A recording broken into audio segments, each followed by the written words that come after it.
All right, welcome everybody to the Dev Talk Q&A. We have a bunch of new stuff for you today. We did not announce everything yesterday. There's quite a list, and before we get into that, I do want to introduce the panelists. I've got a big group of senior designers with me today. My name is Kevin Martins. I'm the lead designer. All these guys are working on these features and many others that you see today. So I have Wyatt Chang. Hello. Mr. Joe Shelley, Travis Day, and Adam Poole. Thank you for that warm welcome. Thank you all for being here. This was a really exciting Blizzcon for us, not just because of the Necromancer, but also because of the 20th anniversary. So yesterday, of course, you're probably familiar with some of these announcements, but we did talk about the Darkening of Tristram event, where we've largely recreated Diablo 1 in the Diablo 3 engine, and that comes on PTR next week for everyone to play. The Armory, which is a full 5 equipment, skill, everything loadouts for each of your characters, where with one button press you can change your gems, your legendary gems, your skills, your passives, your Kanai Q powers, and of course all of your equipment, no matter where that equipment is.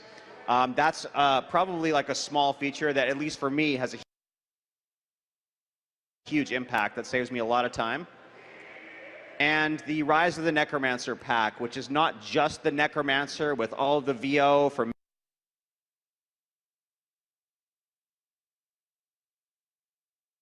male and female, and all the movies all the way from Acts 1 through 5.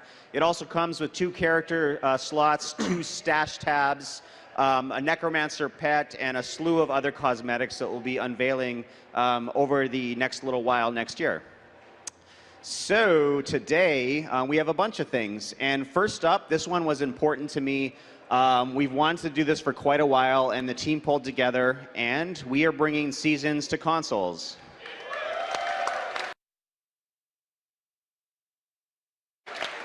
Xbox One and PS4 players, welcome aboard. So when this comes out next year, I want to do a brief summary of the feature and go through what it looks like on console.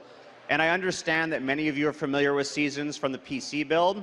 So I've put some of the new cosmetic items that you can unlock in later seasons in here as sort of a sneak peek, so you have something to look forward to until we move on to the new features that are for all of our systems. So let's get started. When you join a season, this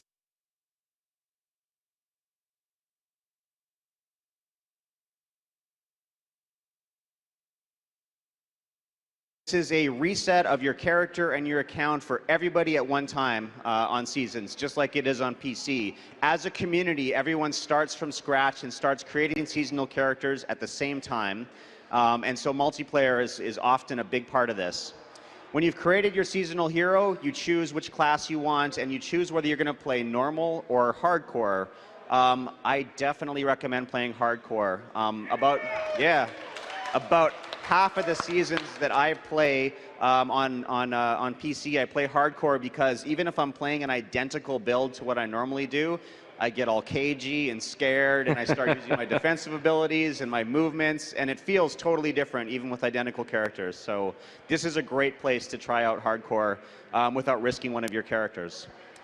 Once you've created your character, you start participating in the season journey, and this is a grand tour of Diablo 3. You accomplish different goals, you do it at higher and higher levels. This is the example of finishing a Nephilim Rift on expert difficulty, and it gets more difficult. And the reason you do this is we have a bunch of guaranteed rewards. So there's 2 categories. We've got cosmetic rewards, like pets, portrait frames, and wings. PC players, these are the Seraphim wings from an upcoming season. So this will be the first time you'll see those, and I won't say which season they're coming in, but you'll find out soon. And of course, you get full 6-piece armor sets for all of the classes, and these rotate. So from season to season, even if you chose to play the same character class, you could get different sets every season until you've got them all. All right, so the way the rewards work is as you start finishing chapters, you start getting pieces of these cosmetic rewards and your full 6-piece set. When that happens, it looks like this. And when you go onto your console UI, you have these cosmetic pickers where you can start unlocking these portrait frames and using them. On console, portrait frames have not been very in your face, and so we're bringing them to the forefront, and they're going to be on the screen all the time and appear more often because you can upgrade your portrait frames. Here's an example of choosing a portrait frame and activating it. So this also comes with conquests and leaderboards. So seasons have a competitive aspect. Those of you who like to race against your friends or against players all over the world, you can race in these conquests. And these are very different than the things on the season journey. This particular example is called Speed Racer. And in this, you play the campaign, Acts 1 through 5, but you play it as fast as you can. You ignore as much as you can. You only click where you need to click. You maximize your movement speed. You only kill what you need to kill. It's a completely different challenge from how you normally play the story mode. And you try to be the first person to do that, either, again, within your friends list or on the global leaderboards. So at the end of the season, your character rejoins your main account, and you can take all of the goodies with you and all of your experience. Your Paragon experience, for example, gets rolled into your main account, and if you got a lot of it, all of your tunes on your main account start pinging up in experience levels, and you can go spend all those points. You can choose what items you want to take with you and those that you want to junk or don't need, and everything, all those rewards, those 6-piece sets, etc., come back. And all of the cosmetics you've unlocked will be usable, of course, by any of your characters. All right, so that is the first feature we're talking about today. Seasons on console are coming in 2017 for PS4 and Xbox One. And I would like to pass this to Wyatt to unveil more new features.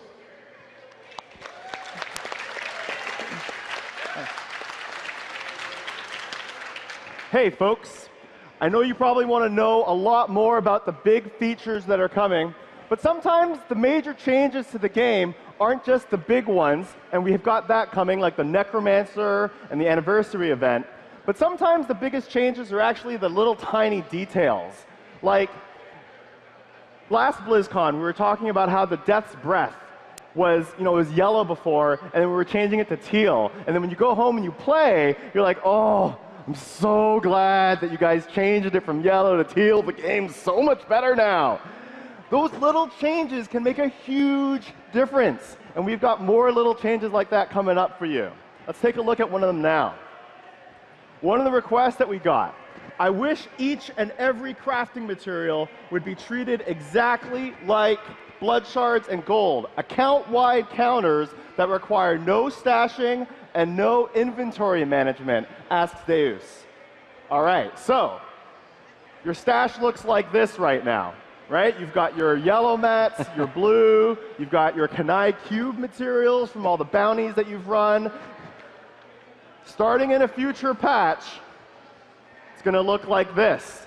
A dedicated spot for all your crafting materials.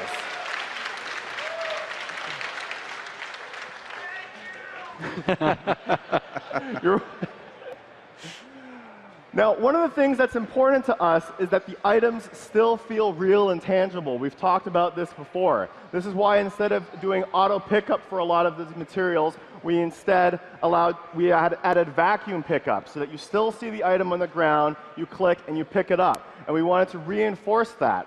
So although we're having a dedicated storage area for this, we're adding counters with better floating text to come up and tell you what you're picking up with icons embedded right in place. This is going to apply to the gems that you pick up, blood shards, all of these types of things. While we were implementing this, we also had a challenge, but it was also an opportunity. What do we do with Kanai's cube? Well, one of the requests that we often get is if there was just a single button to fill the cube up with all the materials for the recipe.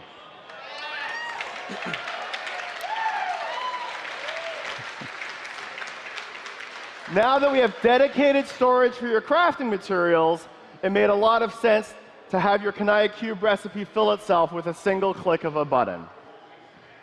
What else have you been asking for? Like I said, it's the little things that make a big difference.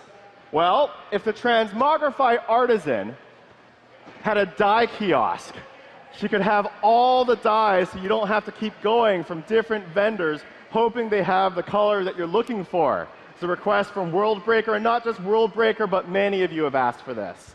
Well, World Breaker, we're going to break your world. Wyatt Chang, ladies and gentlemen, at the Diablo Comedy Club. Okay, so some of you will remember the Clown Satyr from 2 BlizzCons ago. It's our friend Clown Satyr, and he's back. And he wants to customize how he looks.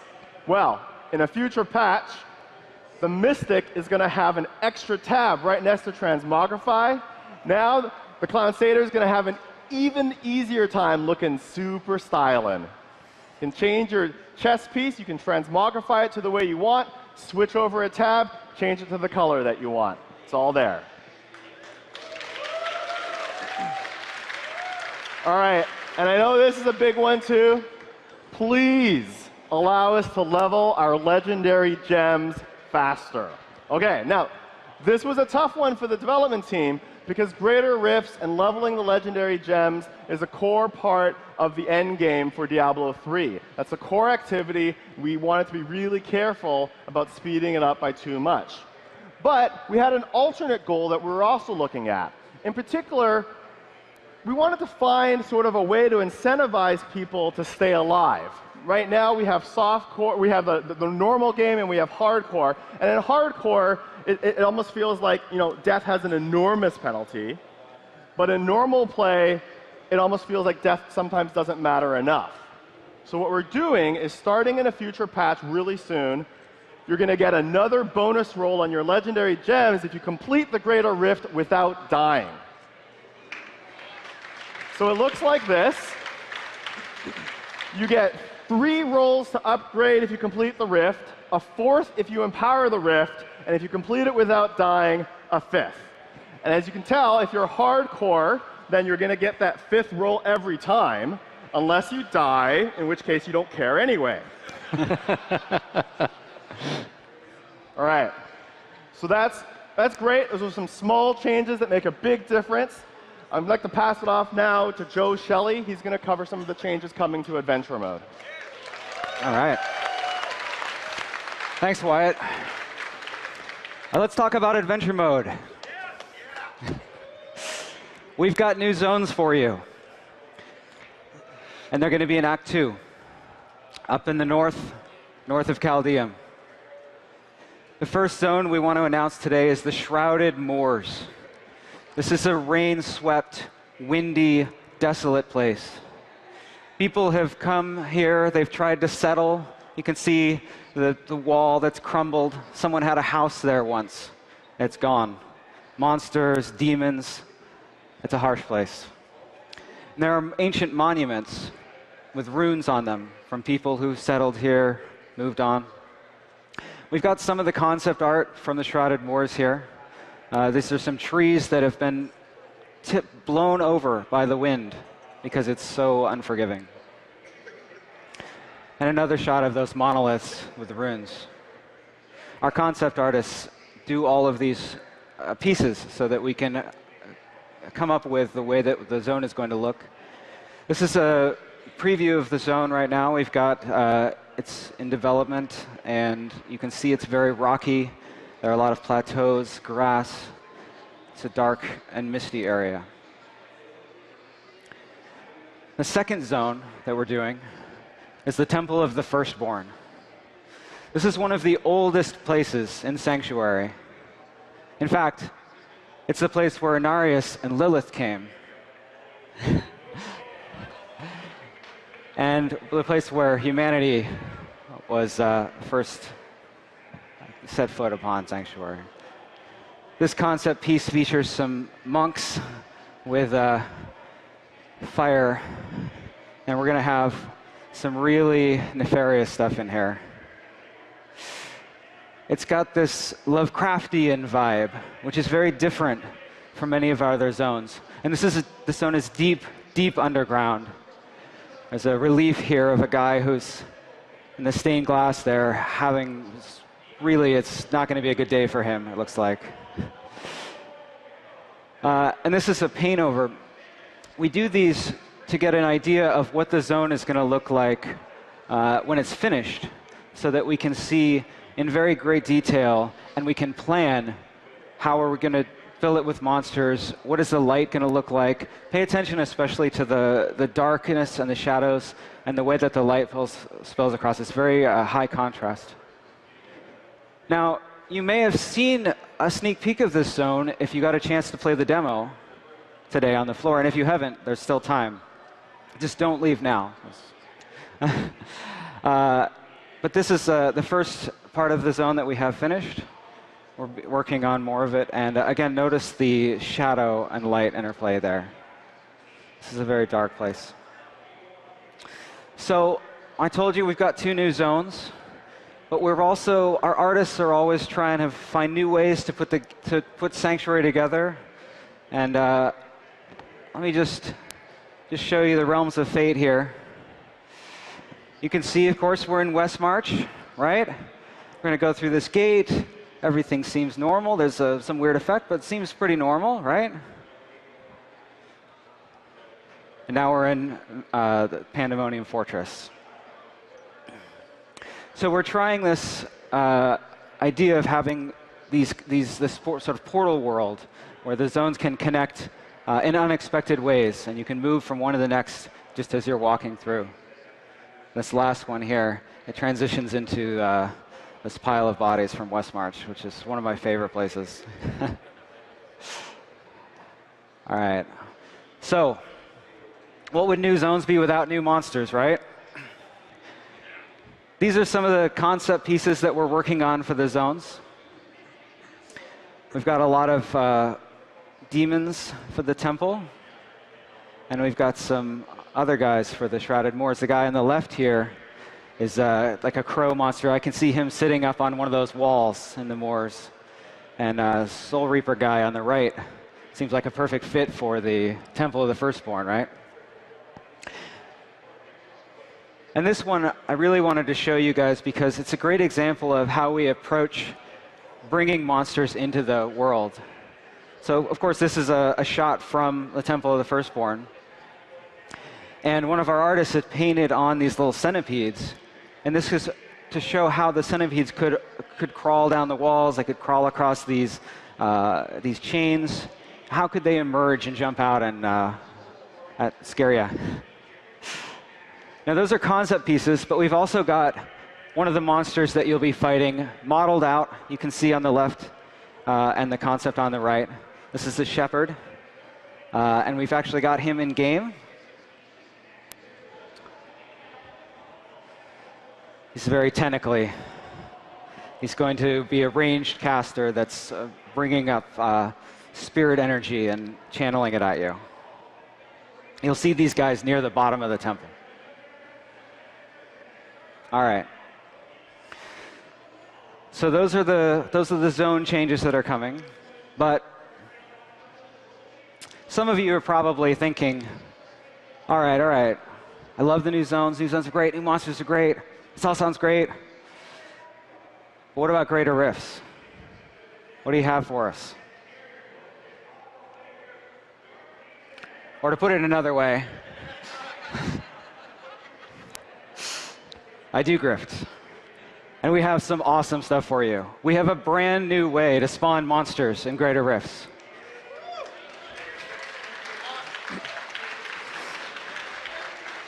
No more huge empty areas with no monsters where you're vaulting through. We took a density-first approach. We look at the amount of playable space in a tile set, and we look at the amount of XP from monsters that feels good in that space, and then we fill it that way. So every floor can be a great floor. This is an example of 242, right? You can see ice caves here. The same place in 243.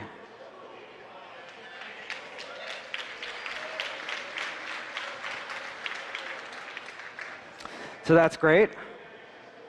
But we've also changed, we had a rule for greater rifts where when you went down a floor, we tried to keep the tile set the same. Because we felt like, well, it preserves continuity, right? You're in the cathedral, you go down, you're in a cathedral, it makes sense. But what we realized is what's really important in greater rifts is that every time you go down a floor, it has the potential to be awesome, right? It has the potential to be a great floor, awesome, filled with awesome monsters. So that's gone. You'll see new floor every time. There's an equal chance to get a new floor every time.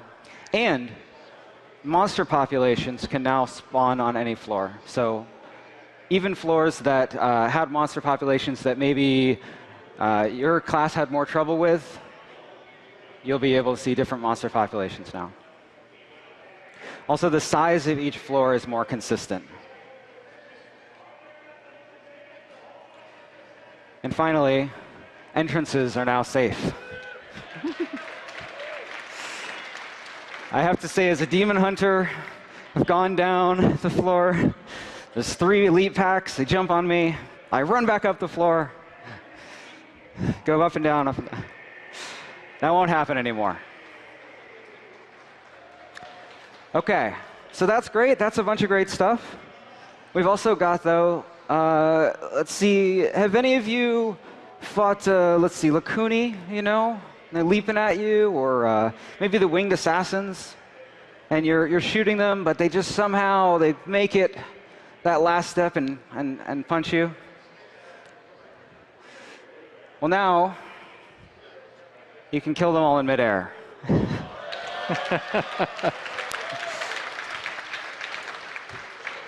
And this extends to basically all the leaping monsters. So you've got your West March Brutes, you've got even the Burrowers from Act 1. Basically, if it's jumping through the air at you, you can take it out. Also, have you ever had the experience where you're in a grift and there are a bunch of invisible snake men around you? And you're like, what? Just attack me. What are you doing? Come on.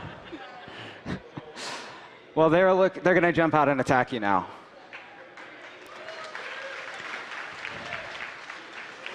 This also applies to burrowing monsters. So, I mean, this is mostly about Greater Rifts, but you probably had that bounty situation where there's that one rockworm somewhere. You just, where is he? You just wander around. He's going to jump out, and when he does, he's got little floor cracks, so you can see where he's going to pop out. We've also made some changes to some of the affixes that we've continued to iterate on. We've never been completely happy with how reflex damage works. So now when you shoot a monster that has reflex damage active, it'll fire a projectile back at you. This means that you have a chance to dodge out of the way of the projectile. And of course, it still maintains the same damage type that you shot like you're used to. And finally, if you've ever had that last shielding monster, and somehow he's still shielded, he's the only guy left, well, that'll now cancel instantly, so you can kill him as soon as the other monsters are dead. I like that one. That's a small change. You remember what Wyatt said about small changes, though. It can be good. All right, so Travis is going to talk to you about some of the new legendary items. Thanks, Joe.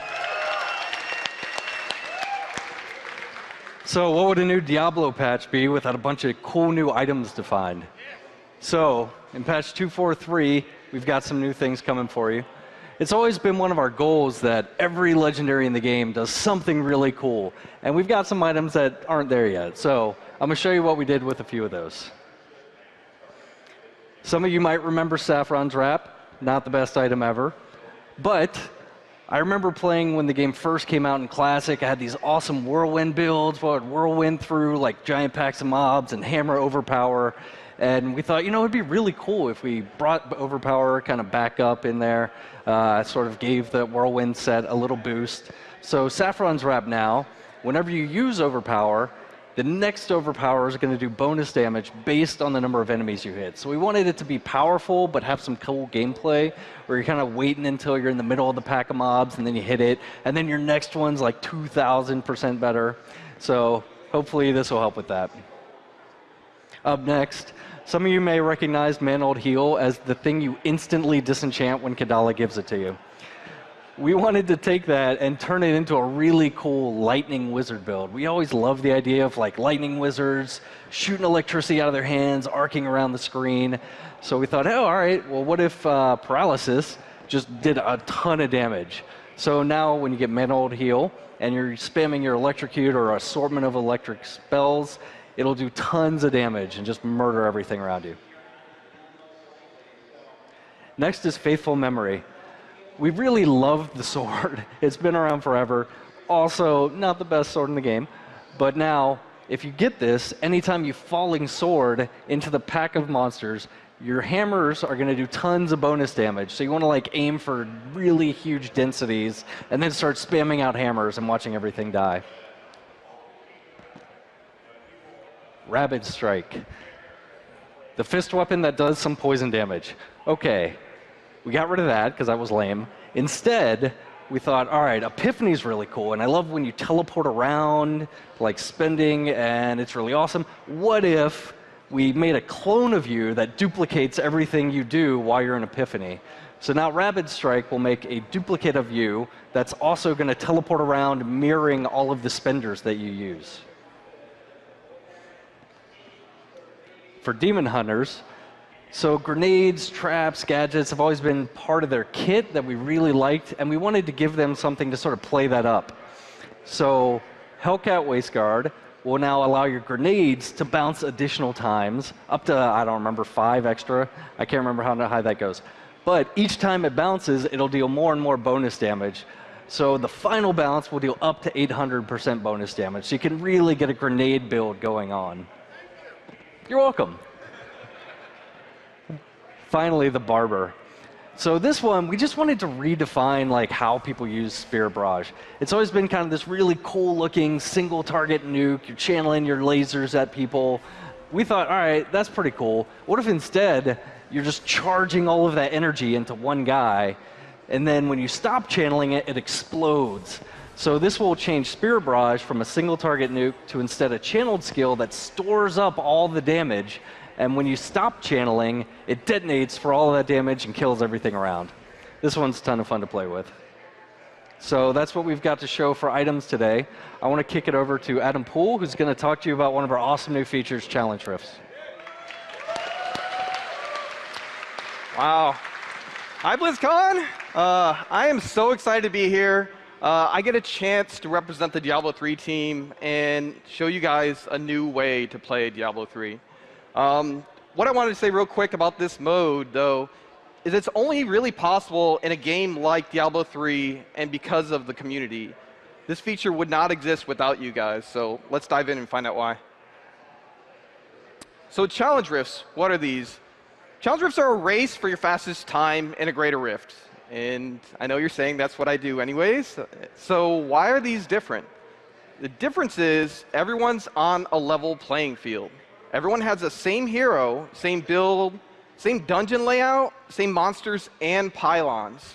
So we're all on the same level, and we're seeing how fast we can beat this rift. Now, this is where you guys get involved, because we actually get this build, this layout from you guys, from a greater rift run in the community. And we're also going to be updating this thing frequently because people are running rifts all the time, so there's always some interesting things to see. The other great thing about it is it's going to be on both PC and console. So let's dive into a few more details on Challenge Rifts. So what Challenge Rifts really do is let you discover things that you might not have seen before in Diablo. There's so much rich content. First of all, you're able to jump right into these. There's no barrier for entry. You can just dive in and see what they're like. You really get to see something like, oh, I've never played Health Tooth Witch Doctor, or I want to see what a Delcyr's Wizard's like. And these things are changing out. And you get to just, what we say is like, you get to test drive some of these builds and see if there's something in there. Maybe you'll see some of those legendaries that Travis was talking about too. It also gives you a chance to optimize. So you get to learn the layout. And this picture right here is actually a Photoshop that a programmer on our team, Ken Lamb, made. And this thing was like gold. So if you can see, though, he marked where the pylons are, where the elites are, and this layout, and you can see where the dead ends are. And this thing is like burned into our memories as we played this internally on the team. It really made an improvement on all of our times. You can also be more effective with the build. So you really get to analyze this puzzle of what skills should I really be using, how should I be using these against elites, and how do I increase my times with this build. And of course, you get to compete. This is a picture of one of our gameplay programmers, Kevin Hassett, and showing his awesome trophy that he got for winning one of the challenges we had internally. We had a lot of fun going back and forth, running over to somebody's desk, like, I beat you by 4 seconds. Can you be better than that? And then suddenly you're just like spending like hours playing this thing, and you got to get back to work.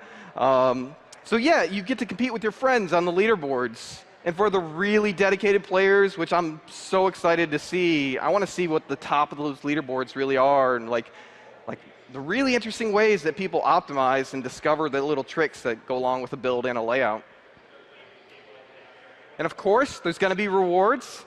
There's a picture of brownies here because, again, internally, we had our producer, Tiffany Watt, had made brownies for people that placed in the top 10 on our team.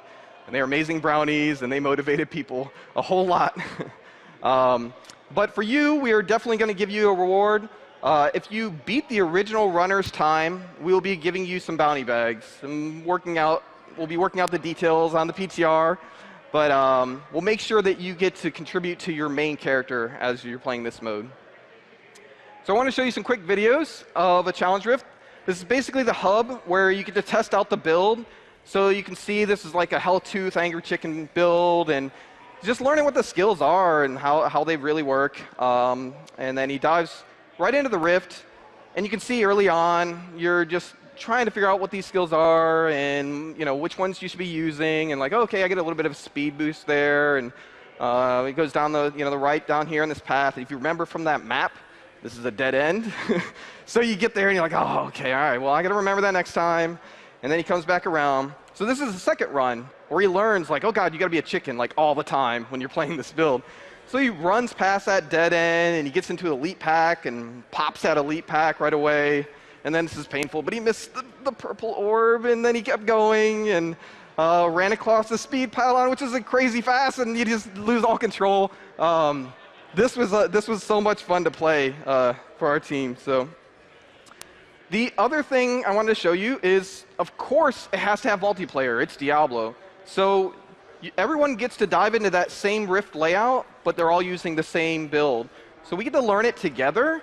And that was a fun experience itself, but the really interesting discovery we had was the team strategies that come out of this, of like, okay, you run ahead to the next level and you get the pylon, and I'm going to go right. So you can even see like these characters split up, and you go and kill all the monsters, and then like, all right, well, we need to gather back together when the boss comes so we can really take them out. And it was a lot of fun multiplayer. So that is Challenge Rifts, and I'm going to head it back to Kevin Martins for a summary. Thank you, Adam. So we are coming to the end of our formal announcements for BlizzCon. That plus whatever you can make Wyatt trick him into leaking for the future. I want to talk about when all this stuff is coming and how we're going to sort it out. So you probably heard this yesterday, but patch 243 includes the Darkening of Tristram event, and it goes on PTR next week. So if you can't wait to find all the Easter eggs, that's a good time to get in there and help us test it and figure out what's happening beneath that cathedral. But it also includes a bunch of things from today. All those new legendaries Travis showed, the long list of Rift improvements, as well as the bonus roll for legendary gems for adventure mode, and that dies on the Mystics UI. And then over the course of 2017, a bunch of the other stuff starts appearing. And so it'll sort of come on board as it's ready. It's likely going to come out in more than one patch.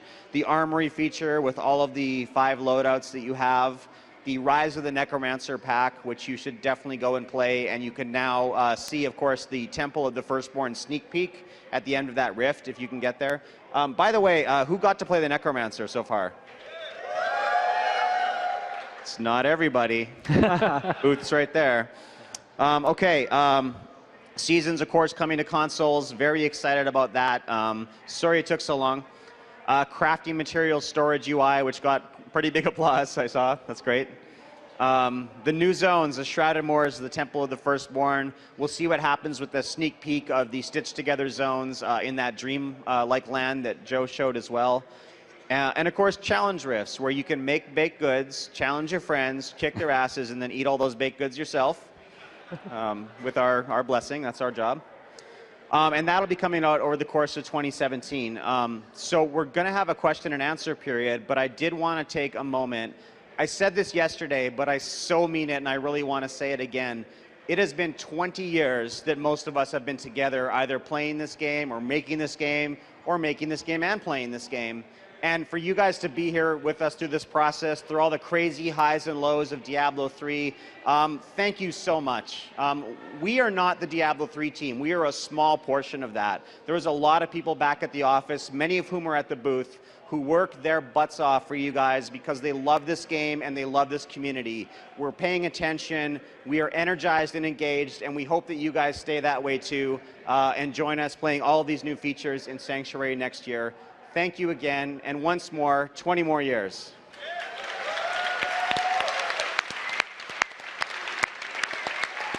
All right, so we're going to set up some questions here on the left side.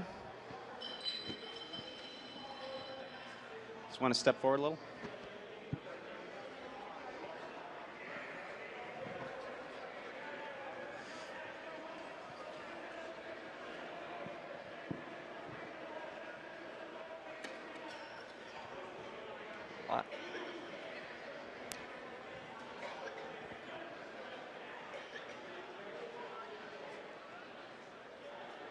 How's it going, guys? I had a quick question. Well, it's more of a request. I love what you guys have done with the end game for Diablo. You guys, everything's fast-paced, speed. You go really, really fast. There's one little tiny aspect of the previous games, Diablo 1 and Diablo 2, that I miss, which is, and I think I'm alone here, is toggling, walk or run. Are you guys ever going to add that, or is everything just super, super fast? No. No, I don't know. I remember toggling walk and run, and it was only because my stamina bar was empty. And then I would just be spamming it like, come on, just refill for God's sake. We've never talked about toggle walk run. I mean, is it because you want to RP walk and look stylish? I guess so. Like I said, I'm alone here. No, everyone loves to go super fast. But you'll walk during the anniversary dungeon. That's pretty awesome. That is true. It definitely has that There you nostalgic go, feel perfect. for sure. Okay, thank you. I totally It's safe to forgot say that. it's not at the absolute top of the list, but thank you for the suggestion.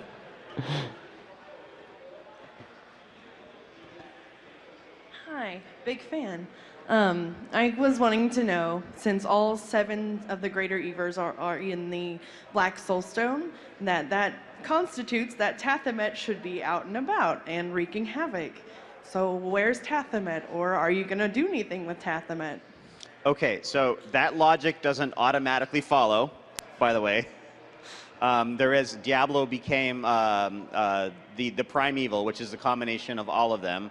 Diablo, of course, has always been conniving, and he's not always agreed with all of his siblings, and he's taken over at that point. And Malthael did something with that in that final fight, and who knows what's happening next. Obviously, we're not going to spoil anything at this point, I'm afraid. But yeah, it's that logic doesn't automatically follow, but maybe it's that. So other than no spoilers, yeah, maybe.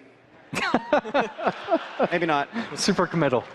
You heard it here first. Maybe-ish. Maybe. Hey guys, what's going on? Love the Necromancer. Played the demo and whatnot. 2 questions, one kind of shorter. Are you willing to let us know what the Necromancer only weapons and armor are going to be? And 2, in the demo and a lot of the concept art, you showed the Necromancer with a comma and a bone shield. Can you let us know what kind of weapons you're designing the class to use? Since in Diablo 2 it used a lot of two-handed weapons, some daggers, the offhands, which witch doctors kind of use at this point. So, what's going on with that? Yeah, absolutely. So if you've played through the demo, hopefully you all enjoyed it. The class weapon for the Necromancer currently, we're planning on doing scythes, comma as you called it. So the scythe, the bone shield really was because when we started working on the build for Blizzcon, we had no idea what we were going to put in his offhand. But we were like, I don't know, that shield looks really cool, so just put that on him and we'll figure this out. But the current talks are that he'll have like a main hand, offhand sort of combination. We're still figuring it out. We've got lots of really awesome concept, like glowing fiery skulls or like goblets of blood. So we're still kind of feeling out what the offhand is, but it'll function very similar to like the Wizard or the Witch Doctor in that they have a class main hand and offhand specific for them. Awesome. Thanks, man. Yeah. Hey guys, first, great changes on the way. Thank you very much for addressing certain issues. Secondly, were there any plans of making more lore-based dungeons or events in game like Sigurd from Bear's Hill, or let's say a armor dungeon for Bartok the Bloody? So the question is, are we going to add some dungeons that are more story-based, basically, given the examples you had? Well, in a way. So the new zones that we have, one is a dungeon and one is an exterior. Shrouded Moors is outside. The Temple of the Firstborn is inside. And similar to what we did with Ruins of Sescheron, there's going to be a bunch of lore moments in there. So in particular, Temple of the Firstborn is sort of a history lesson of like the prehistory of Diablo. So that's going to have a bunch of story elements in it. But the fact that, you know, most of us at this point largely play adventure mode except for specific times when we go back to visit campaign, we felt right now that we wanted to try to get the best of both worlds and have that story be there, but be able to play it non-linearly. So, you know, unlike campaign where it has a distinct beginning, middle, and end, we want to have a story that the more you play it in adventure mode, the more you can explore. So, you know, when that hits PTR, those two new zones, let us know what you think of that approach. And of course, how you felt it went in Ruins of Sescheron. Thank you. Gentlemen, it's an honor. My question is, is there anything in the future and plans to do more CGI type movies or for the storyline? Maybe like Overwatch, something like that. But as I know some people are nostalgic for the way the drawings are, but I don't know if you guys ever thought of that. So we probably wouldn't tease anything like that in advance. Were we working on it? We did have a little Necromancer trailer from yesterday. I don't know if you happened to see that one with some CGI in it. So we did do that. As far as like more story elements, we are often looking for ways to add more lore to the world. Like there's the world of Sanctuary and all those continents have a lot more lore associated with it. And there's quite a depth of stuff that hasn't always hit you. Even if you've read the Book of Cain and the Book of Tyrael, there's other information there. So whether it be movies or books or in-game lore books or character conversations, we are trying to put more story in on a pretty regular basis. But we don't have a particular thing to say about any movies right now. Okay, thank you very much. Hey, so season play for consoles, awesome, but I hate when I get into a game and there's a guy, the 420 Blaze It, Paragon 10,000, 3-socket, 40k DPS weapon. How are you going to combat them being number one on the leaderboards, because that's kind of unfair? Yeah, there's I can't go into a ton of detail about some of the things that our team is doing, that our engineers are doing. I can say that Seasons on Console is a PS4 and Xbox One feature only. That's actually a really big deal. A lot of the Paragons and hacked items were brought over from prior. So since everyone's making a new character and it's a next-gen consoles only, our engineers are going to do their best. Beyond that, I can't promise anything more. Because there's a thing too is with, I'm kind of curious though, is how, because you're saying it's with the PS3, PS4, but the some of the PS4 items, because it's kind of hidden on the patches that are on PC. So some is like the new cosmetic items. There's a lot of that stuff where those are showing up on PS4 online. So they're not pulling them from PS3. So somehow people are actually modifying PS4 save files. So you know. But. Yeah, I mean, I can't talk more about like the details of the specifics of the hacks. Yeah, it's not something that we really talk about publicly. Sorry. Like online play, will there be a specific like online only version of it, or is it online and offline? Because I know it's kind of right now, that was the difficulty of it.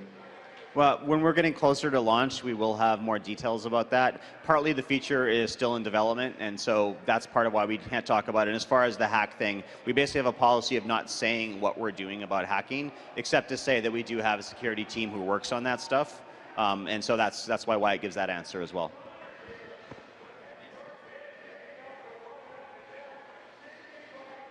On Diablo 1, when you kill Diablo, the loot drops, but you get a cutscene. Do I get my loot 20 years later?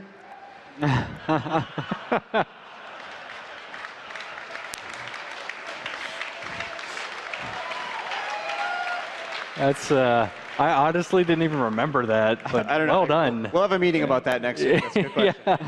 Yeah, I can't promise 20-year-old loot, but we do have a lot of really cool stuff planned for the anniversary event. Yeah. One of my favorite things, actually, these guys came up with, they're like, oh, we really want to do a legendary gem.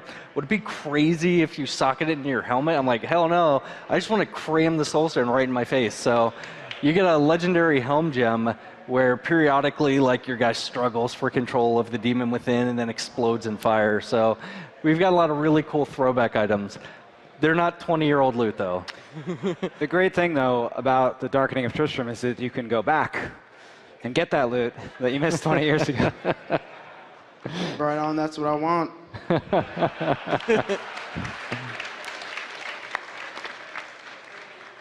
All right. I played the Necromancer as my main for literally like 12 years now, so it's great to see it come back. It's really good. I was wondering if you guys could do anything towards bringing Bone Wand as the main weapon, because it feels more at home than a scythe sickle type weapon. That's interesting.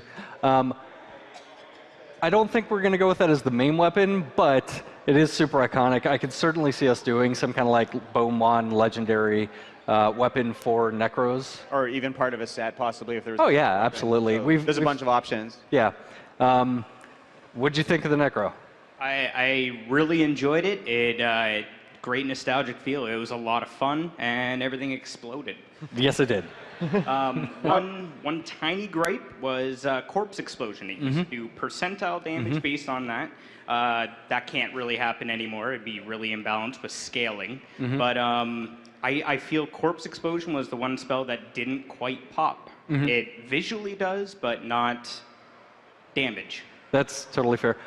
So we've done tons of like internal playtesting. That's actually probably my fault. So the first pass of the BlizzCon build we had, they had like infinity shadow vermin swarming you. And I was like, no one's going to push anything but corpse explosion. Can we tone down the density? So they did. But your experience with corpse explosion is going to vary wildly depending on what types of monsters you're fighting and the environment you're in. Hopefully, when you do get swarmed by a bunch of shadow vermin, you'll just get to giddily explode everything in the universe. Yeah. Thank you. Thank you. Hey guys, I saw in your challenge rift video that the optimized strategy became to just skip all white monsters and fight real elites and rares.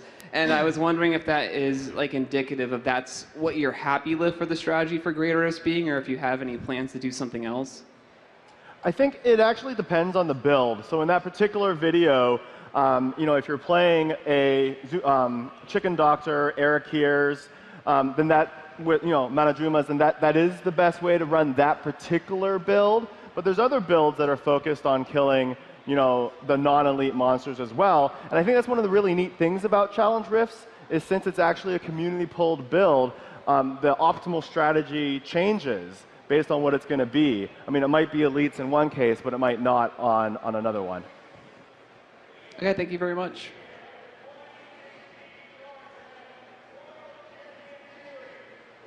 Hey, how's it going, guys? I have a question about legendary item powers. I see a lot of the legendaries that you're coming up with are focused on bridging the gap between skills and making them less lackluster, maybe more damaging, more exciting.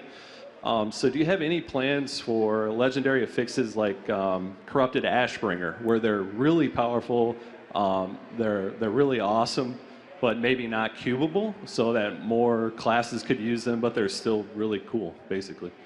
I'm sorry, maybe not whatable? Not cubable. Not cubable. Cubable, got it, yeah. Sorry.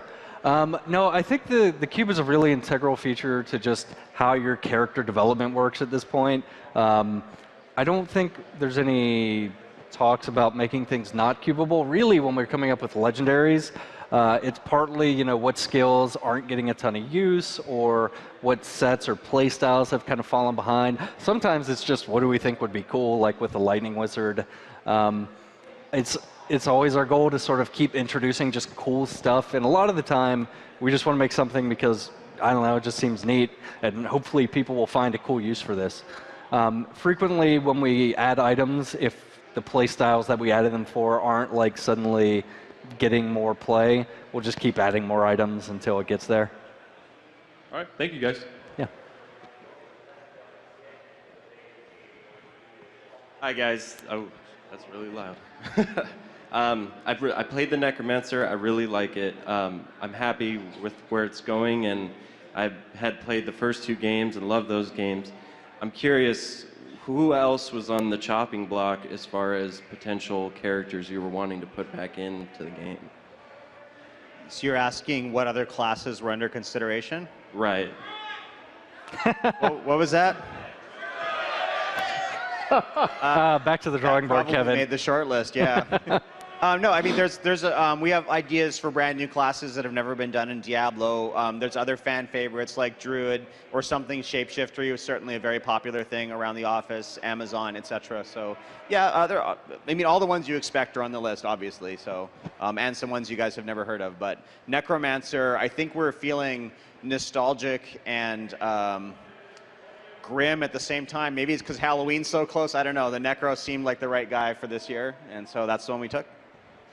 And then just really quick, I know you guys can't dive into this too much, but so you guys were mentioning Sanctuary is this awesome world. You guys have tons of areas to explore. You guys were mentioning how the anniversary event is this yearly thing.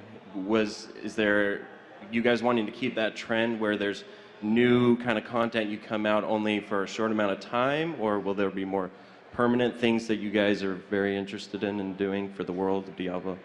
We tend to lean towards more permanent elements that are just there and you can play them, and maybe they're unlockable sometimes. Like Kanai's Cube, you had to unlock by exploring the ruins of Sescheron, which was something of an experiment for us. But the anniversary event is our first annual event, and we'll see how that goes. And if we have good ideas that are fun and that it's important that they're not always available. Sorry. Second. Sorry. Kanai's Throne Room. Right. Then if having it be less frequent makes it better, we'll do that. Like, again, using Halloween, that's my favorite holiday, and if I could dress up and give out candy every day, it wouldn't be as cool. So that's sort of the approach to the anniversary thing. That said, we tried to make it last for a long time, so it'll be a whole month, so everybody, regardless of hopefully whatever's happening in their life, will have a chance to play it during that time once a year.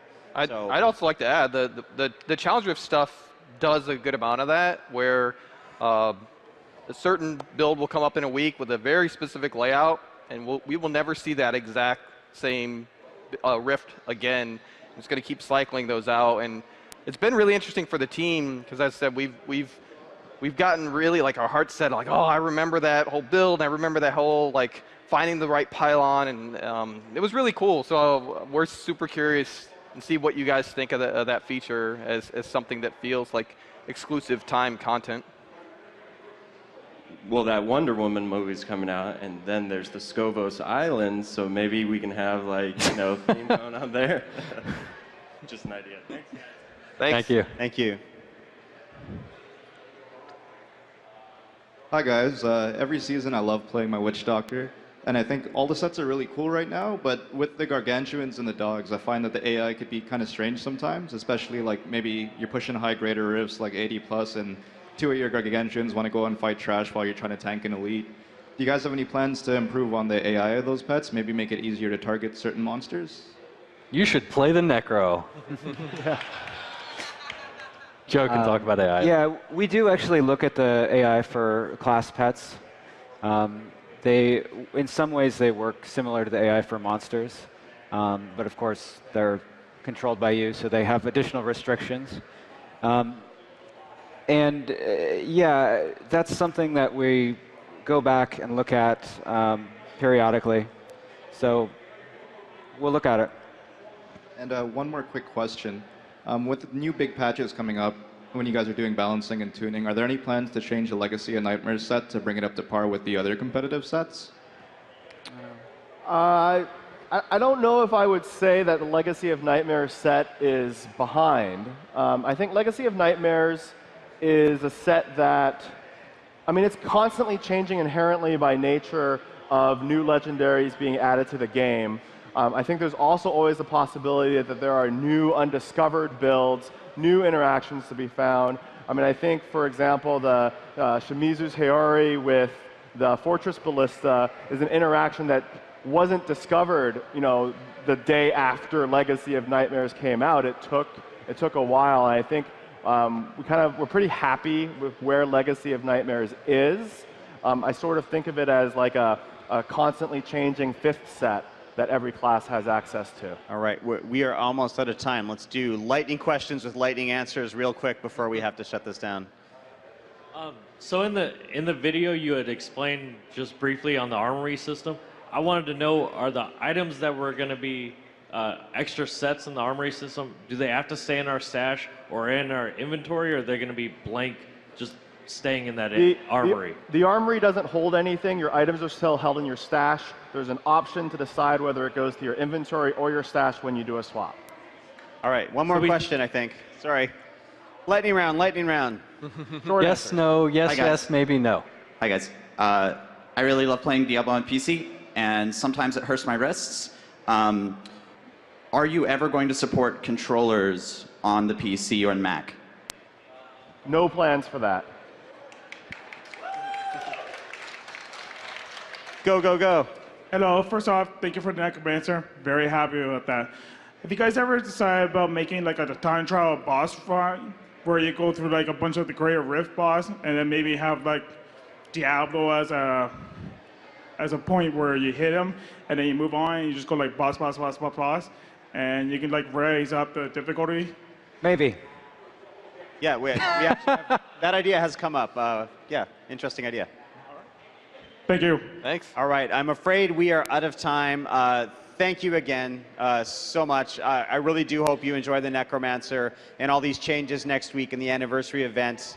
I look forward to seeing a few more of you on the floor, and see you in Sanctuary. Bye. Bye. Thanks, guys. Thank you for attending Diablo 3 Dev Talk and Q&A.